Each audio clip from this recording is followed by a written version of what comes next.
Bismillahirrahmanirrahim.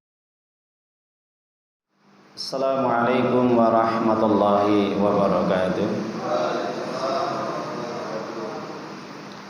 Innal hamdalillah thumma alhamdulillahi rabbil alamin wa bihi nasta'inu ala umuri dunya waddin.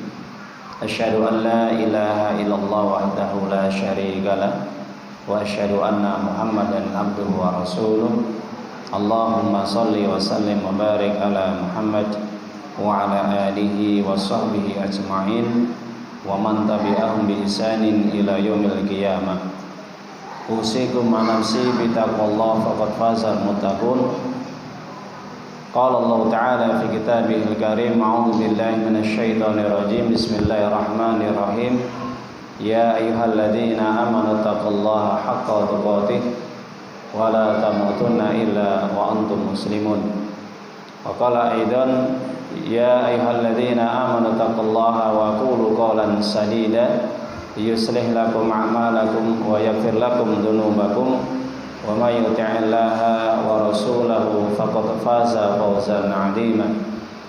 Wa qala Rasulullah sallallahu alaihi wasallam, fa inna asdaqal hadits kitabullah wa khairul hadi hadi Muhammadin sallallahu alaihi wasallam wa syarrul umuri muhdatsatuha wa kullu muhdatsatin bid'ah wa kullu bid'atin dhalalah wa kullu dhalalatin finnar. Wa qala wa khairukum man ta'allama al-Qur'ana wa 'allamah. Iqra'ul Qur'an fa innahu ya'ti yaumal qiyamah syafi'an li ashabihi amma ba'd. Alhamdulillah, para hadirin jamaah, bapak-bapak, ibu-ibu, saudara-saudaraku yang dimuliakan oleh Allah. Pada kesempatan yang berbahagia ini kita dapat berkumpul kembali dalam rangka kita belajar agama Islam, yang dimana ini merupakan kewajiban kita sebagai seorang muslim yang diperintahkan oleh Allah Subhanahu wa taala di dalam Al-Qur'an surat Al-Alaq, Iqra bismi rabbikal ladzi khalaq. Bacalah dengan menyebut namamu. Jadi kalimat Iqra di dalam surat Al-Alaq ini merupakan perintah kepada setiap orang, setiap manusia untuk senantiasa belajar atau membaca. Jadi para jamaah, Bapak Ibu, mencari ilmu itu hukumnya wajib atas setiap muslim. Oleh sebab itu, kita sebagai seorang muslim sudah tentunya untuk terus belajar Islam, belajar ilmu yang diajarkan oleh Allah kepada kita semuanya. Dan ini merupakan nikmat yang terbesar, nikmat yang paling agung. Karena apa? Amal ibadah seseorang tidak akan diterima kecuali dengan ilmu. Sampai-sampai Imam Bukhari menjelaskan al-ilmu qabla al-qaul wal amal, bahwa belajar atau berilmu itu lebih didahulukan daripada berbicara, berkata ataupun berbuat. Maka para jamaah mengambil dari apa yang disampaikan oleh Imam Bukhari ini, maka jelas Allah turunkan di dalam surat Muhammad surat yang 47 ayat yang 19, Allah SWT berfirman, fa'lam annahu la ilaha illallah. Maka ketahuilah, di sini menggunakan kalimat fa'lam, maka ketahuilah, maka hendaknya kalian berilmu tentang tauhid, tentang keesaan Allah. Tidak ada sesembahan yang berhak disembah melainkan hanya Dia, yaitu Allah Subhanahu wa taala. Jadi para jamaah, kita bersyukur pada Allah Subhanahu wa taala di mana pada kesempatan ini kita masih diberi oleh Allah nikmat iman dan Islam. Dengan nikmat ini alhamdulillah kita tetap istiqomah untuk ibadah kepada Allah. Meskipun cuaca baru saja hujan, maka ini tidak menyurutkan langkah kita untuk terus kita saling menasihati dalam kebaikan dan saling menasihati dalam kesabaran. Para jamaah Bapak Ibu yang dimuliakan oleh Allah Subhanahu wa taala, alhamdulillah kita akan melanjutkan kajian kita yang sudah kita sampaikan pada pekan-pekan kemarin, yaitu terkait dengan fase kehidupan manusia yang dimana setiap manusia akan merasakan fase-fase yang dijalaninya, mulai dari fase pertama kali menjadi roh, kemudian fase di mana ketika menjadi janin di alam rahim kandungan, kemudian fase yang selanjutnya bagaimana Allah menempatkan manusia berpindah dari alam rahim atau kandungan, kemudian berpindah menuju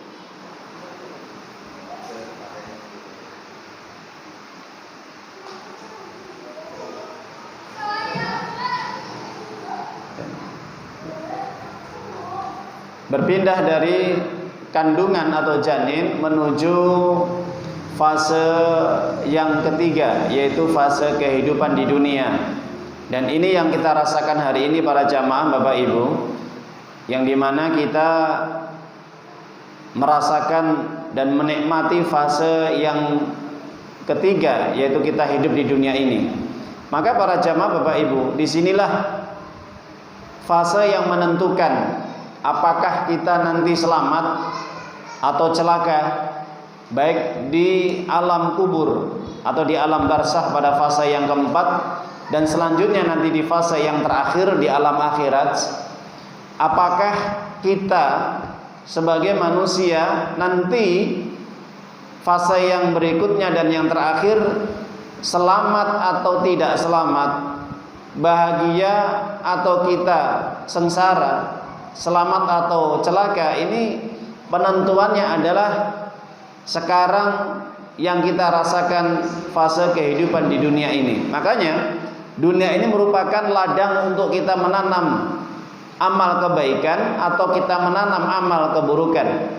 Sampai-sampai para ulama menjelaskan ad-dunya mazra'atul akhirah, bahwa dunia adalah merupakan tempat untuk menanam. Apakah menanam tanaman yang baik yang nanti juga hasilnya baik, atau menanam tanaman yang buruk sehingga nanti hasilnya juga buruk. Maka para jamaah, di dunia ini Allah memberikan pilihan kepada manusia, kita semua, kalau dia menghendaki muslim, mukmin, maka itu dipersilakan oleh Allah. Sebaliknya kalau dia menghendaki kafir, ingkar, dan tidak mau mentaati Allah, maka itu pun dipersilakan. Maka ini bisa dibuka di dalam surat Al-Kahfi ayat yang 29. Wa qulil haq mir rabbikum faman syaa'a falyu'min wa man syaa'a falyakfur. Jadi di dalam ayat ini Allah memberikan pilihan kepada kita sebagai manusia ini. Kita di dunia ini ketika Allah memberikan petunjuk hidayah, jalan kebenaran, yaitu Islam, apakah manusia ini mau mengimani, menerima Islam sebagai agamanya, sebagai keyakinannya, sebagai jalan hidupnya? Apa sebaliknya, mungkin sebaliknya, dia tidak mau mengimani, mengambil Islam sebagai jalan hidupnya, atau mungkin menjadikan Islam ini hanya sekedar slogan saja, atau kalau orang bilang KTP-nya saja, sehingga dia tidak mau mengamalkan tuntutan Islam. Ya, jadi para jamaah, di dalam ayat ini maka jelas siapapun orang di dunia ini diberi pilihan oleh Allah, ikhtiar, al-khiyar. Jadi boleh dia mau taat silahkan, mau durhaka silahkan, tapi semuanya itu nanti ada apa balasannya. Oleh sebab itu para jamaah dirahmati Allah Subhanahu wa taala, maka di dunia ini pun kita merupakan darul imtihan. Apa darul imtihan? Yaitu tempat ujian. Maka diuji kita oleh Allah, siapa yang sabar, siapa yang putus asa, siapa yang betul-betul kita syukur, dan siapa kita yang kufur. Makanya Di dalam Al-Quran banyak sekali ayat-ayat yang menjelaskan tentang bahwa kita di dunia ini mengalami proses ujian. Ya, kita diseleksi oleh Allah. Siapa yang betul-betul mumtaz, yang dia berhasil, sukses, dan siapa yang betul-betul dia ini menjadi orang yang maksur, yang rugi, yang tidak mumtaz, atau yang halik, yang celaka. Nah, ini tergantung kepada amalan kita masing-masing.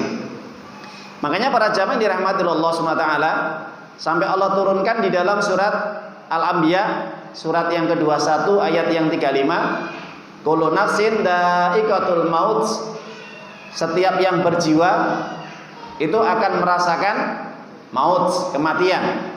Kematian adalah al-inqita'ul jasad, al-inqita'ur ruh minal jasad, berpisahnya ruh dari jasadnya, atau al-inqita'u min dari dunia ila daril akhirah, berpisahnya dari kehidupan dunia menuju kehidupan akhirat. Itu yang dinamakan maut, sebagaimana para ulama mendefinisikan tentang kematian.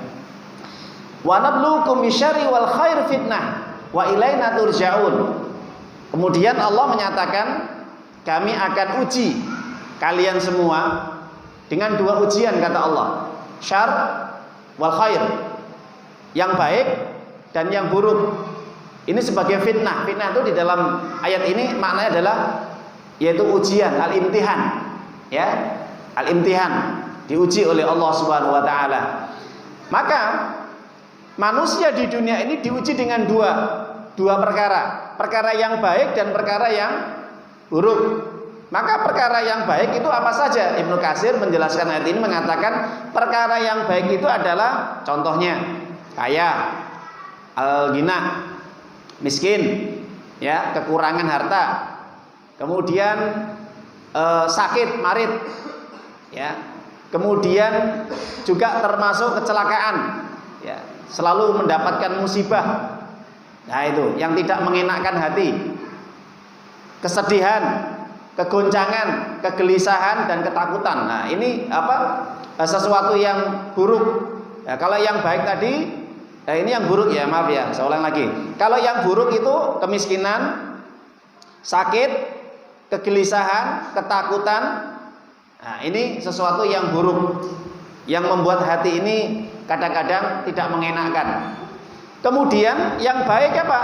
Kaya, kemudian bahagia, senang, kemudian segala sesuatu ada, kecerdasan, kepandaian dan yang lainnya. Nah, ini sesuatu yang baik, yang membuat hati itu senang.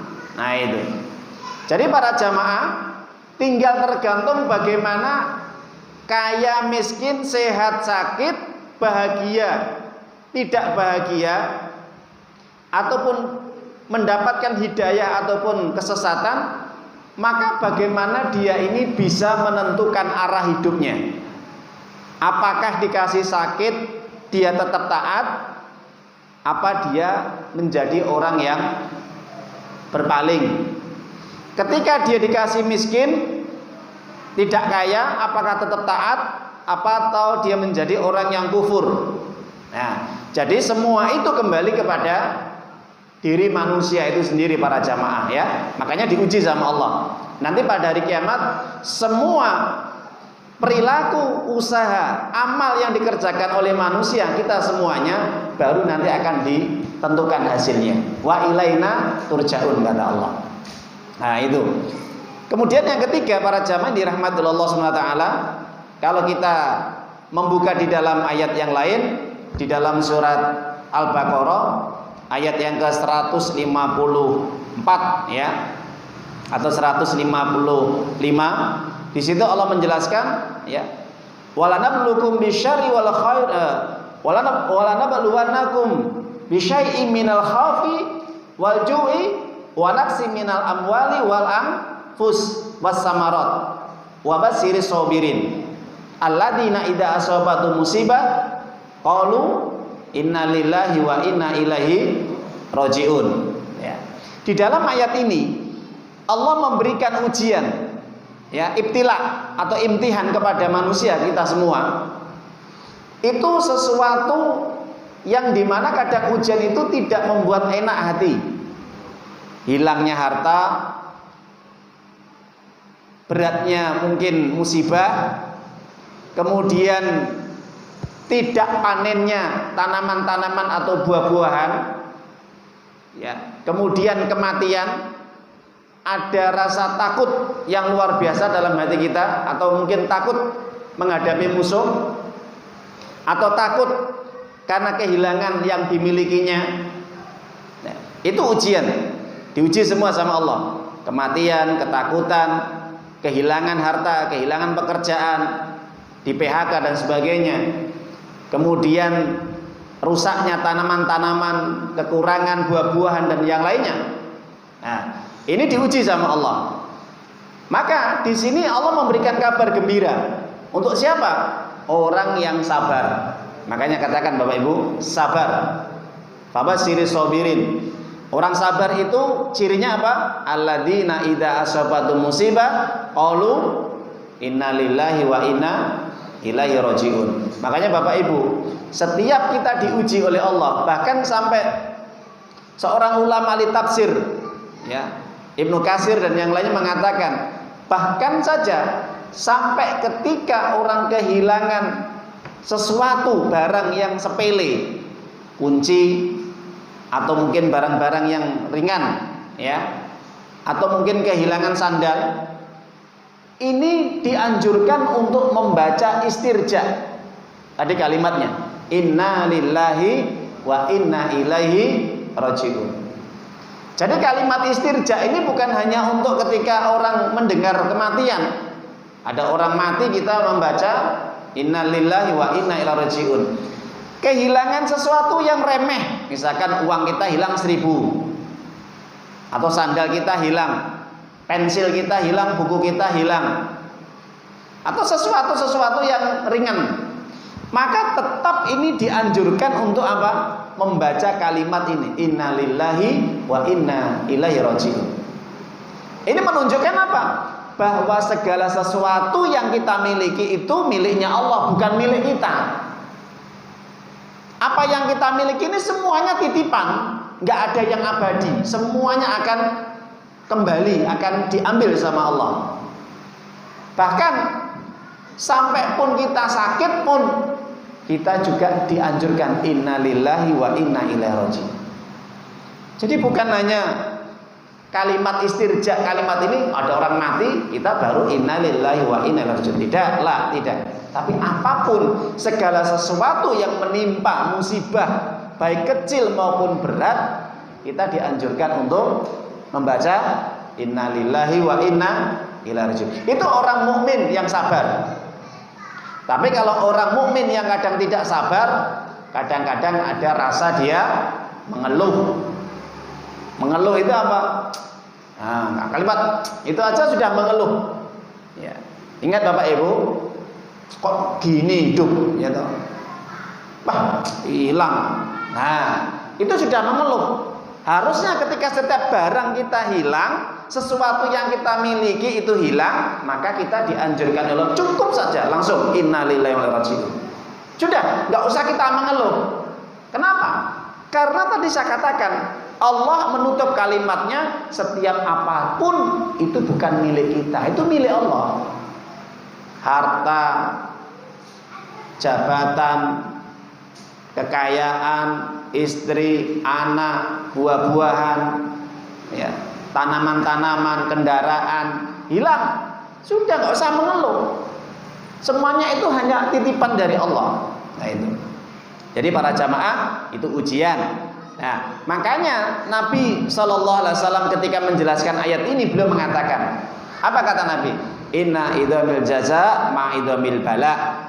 Bahwa Allah akan memberikan balasan pahala itu sesuai dengan ujian, kadar yang akan diterimanya. Kalau ujiannya berat, dia sabar, pahalanya besar. Tapi kalau dia nggak sabar, nggak dapat pahala, dapatnya apa? Dosa. Kalau dia nggak sabar, dia mengeluh, kemudian sampai dia mencaci maki dirinya, atau bahkan yang lebih bahaya lagi sampai apa? Mencaci maki Allah. Nah, ini bahaya. Ini bisa merusak imannya nanti. Jangan sampai seudon kepada Allah setiap apapun ujian yang kita terima. Sudah, terima saja. Kita lihat Nabi Ayub alaihissalam, seorang nabi yang luar biasa. Dengan ujian yang Allah berikan, dia tampakkan. Contohnya ketika Nabi Ayub kehilangan harta, maka apa yang terjadi? Hartanya habis, ludes, ya kan? Jatuh miskin. Maka datang setan, "Yuk, kenapa kamu tetap minta kepada Allah? Padahal Allah sudah mengambil hartamu." Nah, ini bujukan setan, Pak Bu ya. Jadi kalau kita contoh kesabaran Nabi Ayub ini bisa menjadi khutbah, contoh kita dalam hidup kita ini, menjadi presentasi ya. Ya, jadi standar kehidupan kita. Nabi Ayub ketika hilang hartanya, terbakar, ludes, habis misalkan. Kita punya harta ludes. Nanti setan itu pasti akan bisikan. Rugi tuh kamu. Usaha yang sudah bertahun-tahun kamu pupuk ternyata hilang begitu saja. Mengeluh, disuruh mengeluh Ayub. Enggak, jawaban Ayub tidak. Buat apa saya harus mengeluh? Kenapa? Orang ketika dia mulai bayi sampai besar, artinya dia dikasih kehidupan, ada mereka yang tidak sukses. Padahal saya pernah mengalami kaya. Hari ini Allah mengambil harta saya, sudah, itu milik Allah. Ada orang yang hidup nggak kaya-kaya, tapi saya pernah kaya. Nah, saat ini ketepatan saja Allah mengambil harta saya, ya sudah, itu miliknya Allah. Ya itu. Kemudian diuji lagi dengan anaknya meninggal dunia semua. Datang setan. Coba Bapak Ibu, kalau ada keluarga kita, ya, yang meninggal dunia, entah itu istri, anak, suami, ya, sama. Ayub mengalami putra-putranya meninggal dunia. Datang setan, "Yuk, ya, tuh anakmu diambil sama Allah. Kamu nggak mengeluh." Nah, lihat tuh, semua anak-anakmu keturunannya meninggal dunia. Maka Ayub mengatakan, "Buat apa saya mengeluh?" Kenapa? Banyak orang yang menikah bertahun-tahun tidak diberi anak. Sedangkan saya pernah mengalami punya anak. Hari ini bertepatan Allah mengambil anak saya. Buat apa mengeluh? Itu milik Allah. Nah itu. Kemudian Nabi Ayub alaihissalam pun diuji dengan apa? Penyakit. Sakit yang luar biasa yang belum pernah dialami oleh para nabi-nabi sebelumnya. Apa? Sakit kulit. Dan itu bertahun-tahun, bahkan berpuluh-puluh tahun. Coba siapa yang mampu kecuali dengan izin Allah? Terutama Nabi pilihan, Nabi Ayub alaihissalam diberi sakit kulit. Kalau sampai kulit itu ya membusuk, itu keluar ya set ya atau ularnya itu dari kulit-kulitnya ini. Sampai istrinya nggak tahan melihat kondisi suami seperti itu. Akhirnya meninggalkan suaminya Nabi Ayub. Disuruh berobat, ya nggak mau, dia tetap sabar, tawakal kepada Allah. Meskipun sudah diobati tapi tidak sembuh-sembuh. Datang setan, "Yuk, lihat tuh, kamu diuji sama Allah, padahal kamu sudah sholat, kamu sudah sedekah, kamu sudah taat. Ternyata Tuhan kamu nggak sayang kepada kamu." Apa jawaban Nabi Ayub? Buat apa saya ini mencela Allah? Buat apa saya harus mengeluh? Kenapa? Banyak orang itu yang dimana mereka itu diberi ujian lebih berat daripada saya, dia mengalami sakit terus menerus. Sedangkan saya pernah sehat dan hari ini pun saya mengalami sakit. Ya saya terima sakit ini. Ya, jadi itulah bagaimana ketika Allah menguji Nabi Ayub alaihissalam dengan berbagai ujian yang bertahap, kehilangan harta, kehilangan anak, sampai dikasih titik klimaknya sakit, Nabi Ayub tetap sabar. Jadi para jamaah, meskipun kita bukan seorang nabi, bukan seorang ulama, bukan seorang orang yang hebat dalam ilmu dan yang lainnya, minimal seandainya Allah memberikan ujian pada kita, maka ingat, semua ujian itu akan bisa menjadi hikmah. Musibah yang kita terima kalau kita sabar, maka ini bisa menjadi 3 peluang bagi kita. 1, semakin meningkatkan iman kita. Yang kedua, ya, iman dan derajat kita insyaallah. Yang kedua, semakin dosa-dosa kita akan dihilangkan oleh Allah, dihapus. Yang ketiga, ini akan semakin menjadikan kita ini tambahan pahala di sisi Allah nanti. Ini kalau kita sabar itu. Jadi para jamaah Bapak Ibu, dunia adalah tempat fase kita mengalami berbagai imtihan atau ibtila, ujian. Mau nggak mau kita terima. Yang nggak nerima berarti bukan orang mukmin. Tidak mau menerima ujian Allah, ya, tidak sabar dengan ujian Allah, bahkan dia terus menerus mengeluh dan juga tidak menerima dengan lapang dada dan ikhlas, maka itu bukan orang mukmin. Allah SWT turunkan di dalam surat Al-Ankabut, surat yang 29 ayat yang kedua. Surat yang 29 ayat yang kedua. Apa kata Allah? Ahsiban nasu atraku ayaqulu amanna wa hum la yuftanun. Apakah manusia mengira mereka hanya mengucapkan, mengatakan kami beriman ya Allah, kami jadi orang iman, mukmin, orang muslim, cukup? Enggak. Sampai Allah menguji. Sampai di mana imanmu? Itulah Bapak Ibu.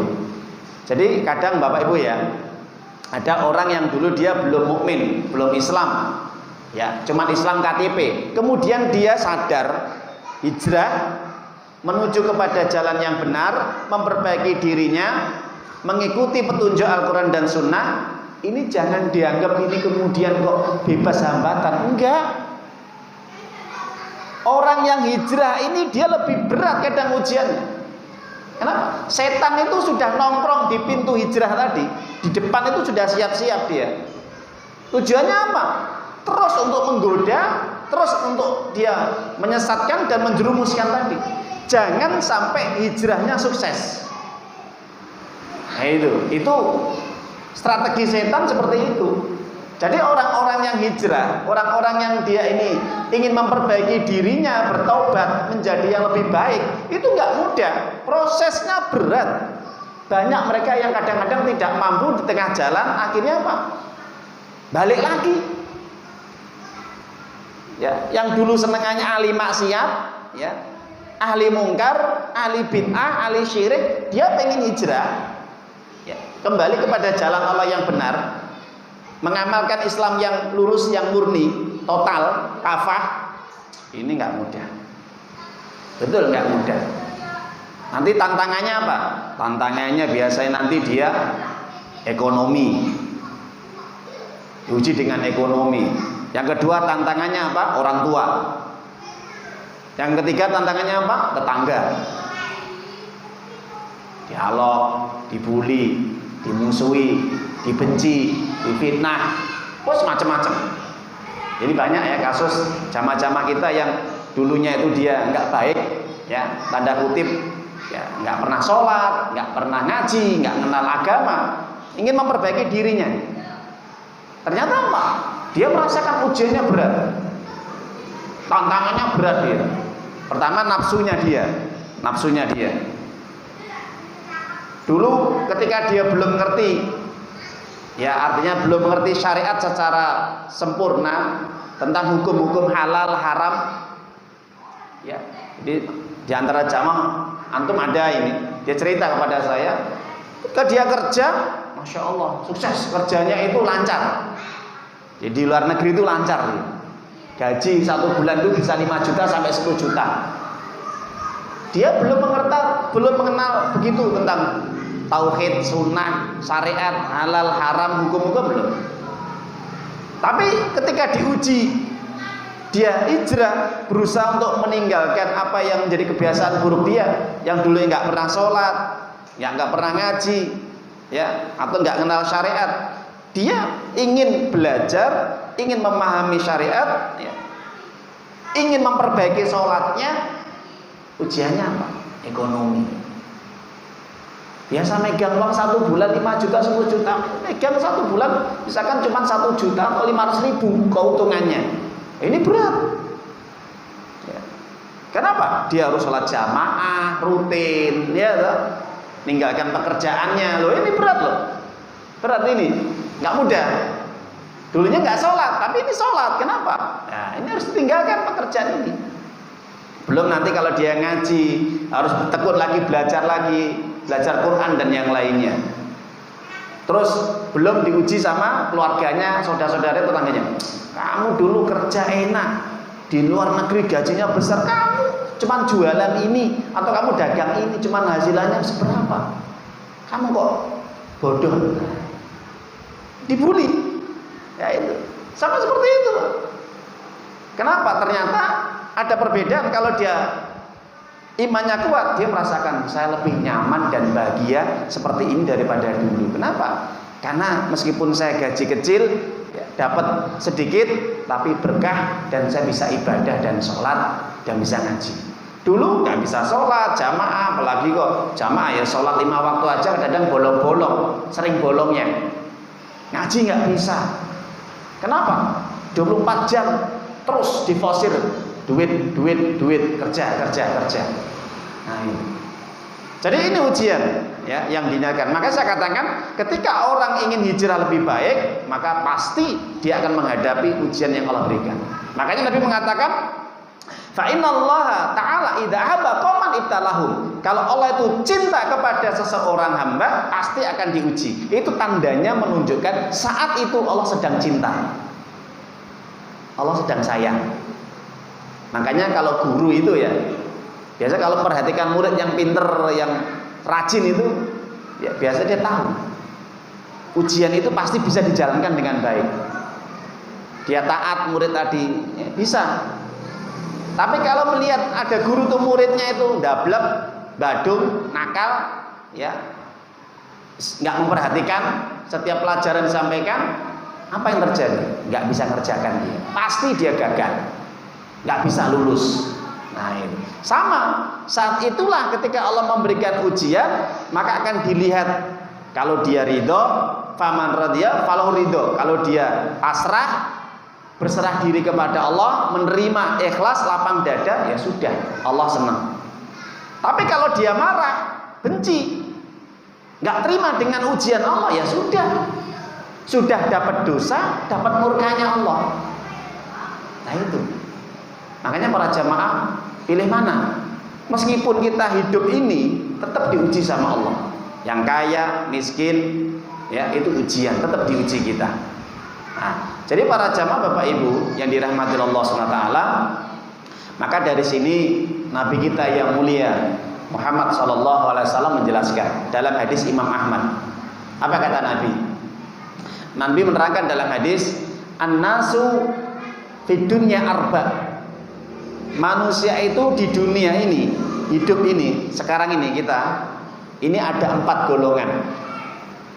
Allah memberikan ya kepada manusia ini dengan berbagai macam yang tidak sama dari 4 golongan ini.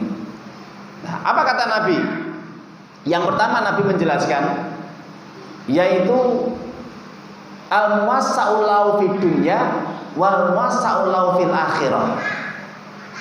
Orang yang diberi oleh Allah kelonggaran harta ataupun kekayaan, tapi dia juga diberi oleh Allah itu nikmat iman dan Islam.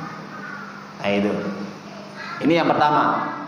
Ada orang yang diberi oleh Allah di dunia ini kecukupan harta atau harta melimpah, kaya dia, tapi dia juga iman, tapi dia juga orang yang betul-betul berilmu dan bertakwa kepada Allah. Ada nggak Bapak?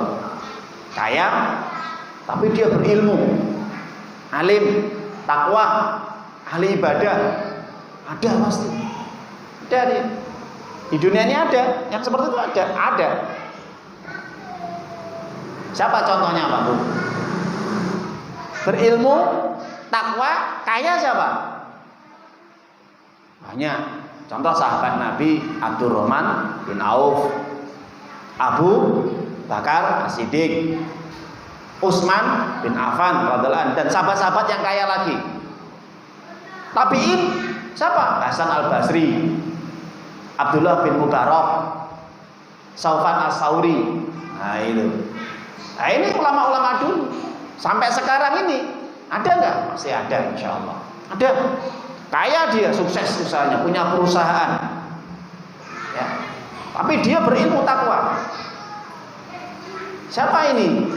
Ya, saya masih ingat, sukses kaya, Osama bin Laden. Nah, itu kaya dia, punya perusahaan. Ya, jadi antum tahu keluarganya itu yang membangun masjid-masjid ya di sekitar Ka'bah itu milik keluarganya Laden. Jadi Osama bin Laden keluarganya itu kerabatnya itu kaya. Kenapa? Karena kontraktor, insinyur dia. Antum buka lagi keluarga Laden. Saya pernah lihat mobilnya itu Laden. Salah satu anaknya siapa? Ya Osama. Osama bin Laden orang yang kaya, sukses, pinter, cerdas, mujahid. Masya Allah. Antum buka profilnya. Ya. Jadi Masya Allah. Jadi yang pertama kali bagaimana mengusir Uni Soviet itu dari Afgan itu siapa? Osama bin Laden. Ya. Kenapa saya begitu peduli dengan dia atau tertarik? Kenapa? Profilnya luar biasa. Ketika Afghanistan negara yang kecil dijajah sama Uni Soviet ini, akhirnya apa? Bisa bangkit di antum baca nanti sejarahnya itu ya tentang perang Afgan. Itu ternyata disemangati. Siapa yang ragati untuk berjihad menghadapi Uni Soviet itu? Uni Soviet besar itu, Masya Allah. Besar itu, belum pecah itu. Pada tahun 80-an itu. Osama bin Laden melatih ya, kasih raga. Dananya itu sendiri, ya Masya Allah. Makanya sampai dinikahkan sama pemimpin di situ Afgan, Muhammad Mullah Umar, sama putrinya itu pemimpin di situ. Makanya munculnya Taliban itu apa? Talib itu kan murid sekolah itu. Jadi para jamaah ini luar biasa ini. Ya, zaman sekarang masih ada orang seperti itu.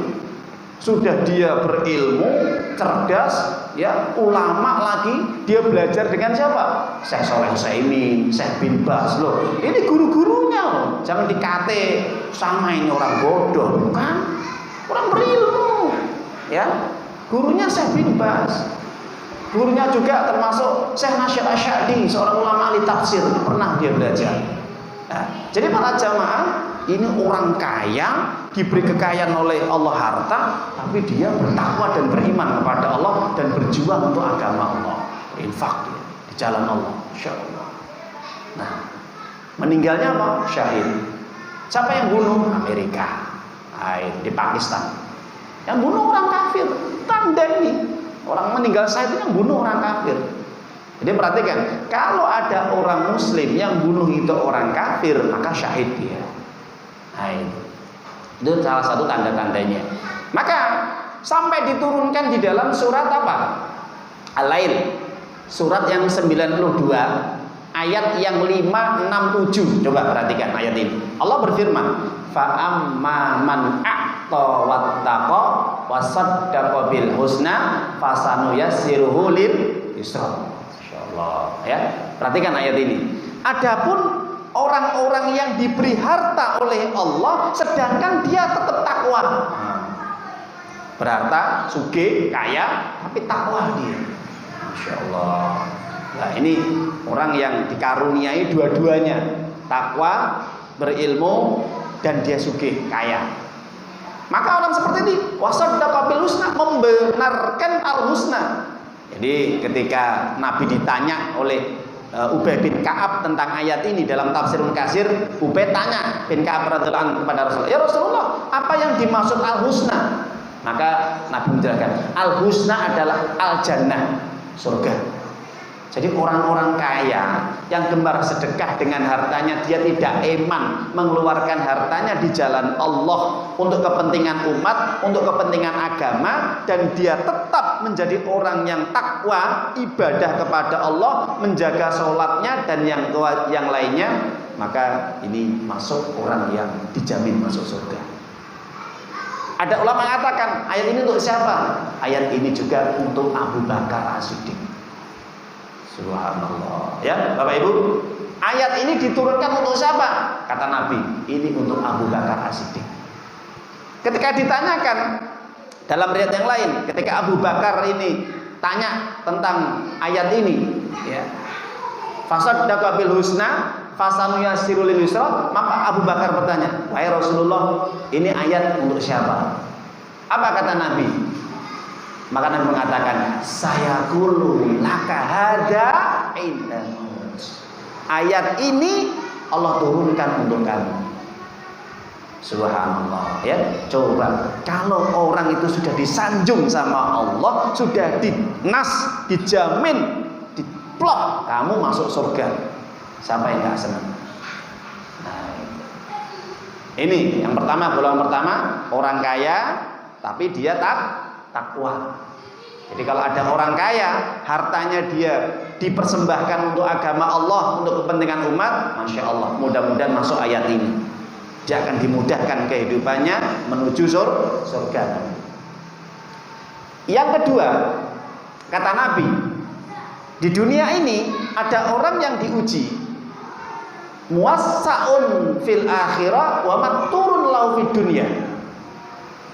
Masalah akhirat, masalah agamanya pinter, bagus, baik, soleh, tapi dia miskin, kekurangan harta, atau cukup untuk makan, cukup untuk usaha, untuk nafkahi keluarganya, nggak ada lebih, untuk beli apa saja mungkin nggak cukup. Rumah masih ngontrak, rumah masih ikut mertua atau orang tua, contoh. Tapi dia ini ahlu ilmu, ahli takwa, rajin ibadah, Masya Allah. Ini orang yang insya Allah mudah-mudahan dia akan bisa naik derajat. Dan orang seperti ini nanti Bapak Ibu masuk surga duluan sebelum orang kaya. Nah itu, miskin tapi takwa dia, iman kepada Allah, masuk surga sebelum orang kaya. Mana dalilnya Ustaz? Kita buka di dalam hadis Imam Ahmad dengan sanad yang sahih. Nabi SAW bersabda, yadkhulul jannata al fuqara qabla agniya binisfi yaumin khamsumi'ah amin. Nabi SAW bersabda dalam hadis ini, nanti orang-orang fakir miskin dari kalangan orang-orang yang mukmin yang bertakwa kepada Allah, dia akan dimasukkan ke dalam surga dulu sebelum orang kaya. Jaraknya berapa? Jaraknya itu 500 tahun perhitungan di dunia ini, setengah hari di akhirat. Di akhirat setengah hari, di dunia 500 tahun. Di akhirat satu hari, berarti kalau di dunia berapa?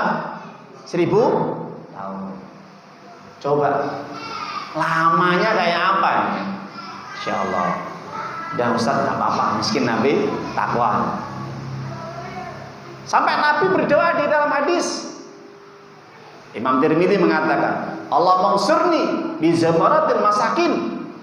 Doa Nabi itu apa? Ya Allah, semoga Engkau kumpulkan diriku dengan orang-orang miskin nanti pada hari kiamat. Pertama kali Nabi doa ini supaya apa? Dikumpulkan dengan orang-orang yang beriman dari kalangan mereka yang pertama kali fakir miskin. Kenapa kok mereka ini akan bertemu dengan Nabi duluan? Orang kaya ditahan dulu karena hartanya, proses dihisap. Hisapnya enggak cepat, lama. Dari mana didapatkan, untuk apa? Diteliti satu persatu. Nah, orangnya enggak kaya, apa yang mau diteliti? Utangnya di mana-mana. Ya, nah itu. Cukup untuk makan. Nah, itu. Tapi apakah kita tidak boleh kaya? Loh, kaya itu boleh selama dia tetap takwa kepada Allah dan kekayaannya itu bermanfaat untuk umat Islam, kepentingan agama dan di jalan Allah. Nah itu, nanti biar dia naik derajatnya lebih tinggi. Perbedaannya Ibnu Qayyim al-Jauziyah ketika menjelaskan bagaimana perbedaan orang takwa yang kaya dan orang miskin takwa. Di mana letak perbedaannya? Letak perbedaannya itu cuman ketika proses hisab. Ya, proses hisab ini yang membedakan, ya. Orang miskin itu duluan, kalau dia ahli jannah masuk surga dulu. Orang kaya nanti. Ini perbedaannya dihisab. Nah, tapi nanti perbedaannya ada lagi dalam hal masalah derajat apa? Orang kaya nanti kalau dia takwa, maka derajatnya akan lebih mengungguli orang miskin karena harta tadi yang mengangkat dia lebih tinggi.